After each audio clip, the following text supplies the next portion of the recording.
Imagine the headline. Confirmed. Intelligent life found on another planet. Not a microbe, not a strange signal scientists argue about for years. Actual contact, a message, or a craft, or a voice.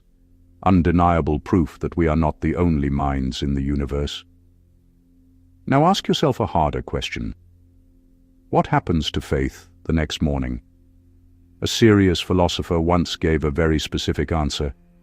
He said it would not just shake religion, it would kill it. Not just one religion, all of them. And the case he built for that claim was careful enough that theologians have been arguing with it for decades. His name was Hans Blumenberg, a German philosopher who spent much of his career studying how ideas shape entire ages of human thought. Blumenberg argued that confirmed contact with extraterrestrial intelligence would mean what he called the death of Christianity and of religion generally. His reasoning wasn't a throwaway line. It followed from how he believed Christian theology is built. The story of salvation, as he read it, is a story about humanity specifically. One creation, one fall, one incarnation of God as a man in one place at one moment in history to redeem one species on one small planet. If it turned out there were other minds out there with their own histories, maybe their own falls, maybe needing their own redemption, Blumenberg believed the entire structure would buckle. Christianity, in his reading, simply isn't built to hold more than one story like this. Add a second one and something breaks. It's a serious argument, and it deserves a serious answer, not a dismissive one. So let's actually test it against the theology it claims to break. Start with creation. Genesis says God created the heavens and the earth, not just the earth. The biblical authors had no concept of other galaxies, but the language they used was never small. It described an act that made everything, not an act that made one planet and stopped. Centuries before anyone could test the idea, theologians like Nicholas of Cusa and even some early church writers speculated openly about a universe vast enough to contain other inhabited worlds, without feeling like this threatened anything. The instinct that creation must be small to protect the story is a modern anxiety. It isn't how the earliest readers understood the size of God. Now take the harder part, the incarnation. God became a specific human being in a specific place at a specific time. Doesn't that pin the whole story to earth in a way no other species could share? Here's where it gets interesting. Christian theology has never claimed that the incarnation happened because Earth was the most important location in a cosmic map.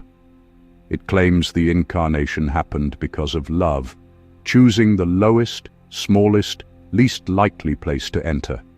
Not the center of power, but the edge of an empire in a stable to an unmarried woman. The logic of the incarnation isn't about scale. It's about humility going as low as it can go.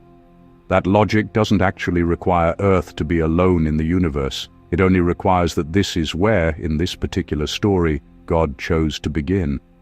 A God who chooses smallness on purpose is not a God whose plan collapses the moment something else turns out to be small too. Pope Francis tested exactly this question publicly and not abstractly. During a homily in 2014, he posed a scenario to his own congregation.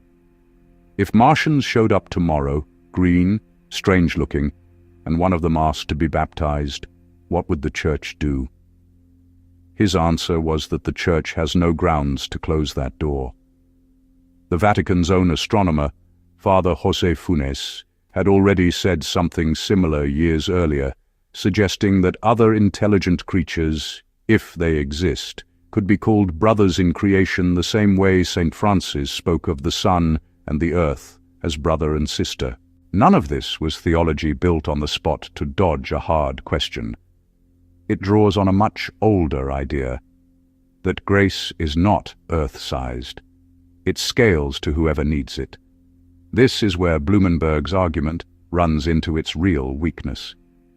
He assumed Christian theology needed humanity to be cosmically unique in order to be meaningful. But uniqueness and significance are not the same thing. You do not need to be the only conscious being in the universe for your suffering, your choices, or your relationship with God to matter completely. A parent with 5 children does not love any one of them less because the others exist. The logic of infinite love was never the logic of scarcity. If God's love only worked when rationed to a single species on a single planet, it was never infinite in the first place. Discovering other minds would not prove God's love was too small. It would only prove our assumptions about it were. There's also a quieter problem in Blumenberg's argument once you look closely. He was largely responding to the materialism of his era, the late 20th century, when the idea that science would eventually replace religion altogether still felt inevitable to many serious thinkers. But contact with another intelligent species wouldn't actually answer the deepest questions religion is built around. It wouldn't explain why the universe exists instead of nothing. It wouldn't dissolve the question of why conscious beings, human or otherwise, feel that some things are beautiful, others evil, and many things meaningful.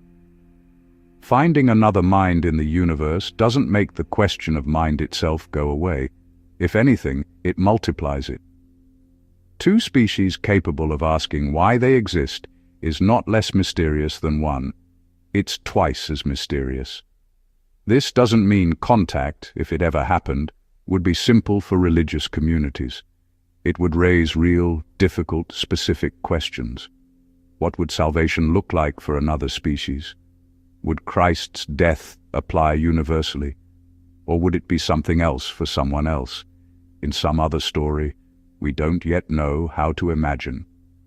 These are genuinely hard theological problems, and serious thinkers should not pretend otherwise. But hard questions are not the same as fatal ones. Christianity has weathered contact with civilizations its earliest writers never imagined, with a universe far larger and older than its earliest theologians pictured, with scientific revolutions that rearranged the entire physical map of reality. Each time, the structure didn't shatter, it widened. Blumenberg may have been right about one thing without meaning to be. Contact with another mind in the universe really would end something. Just maybe not what he thought.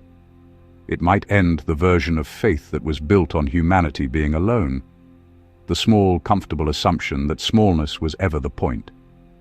What it would not end is the deeper claim underneath all of it, that meaning, love, and consciousness are not accidents of one lonely planet, but signs of something that was never that small to begin with.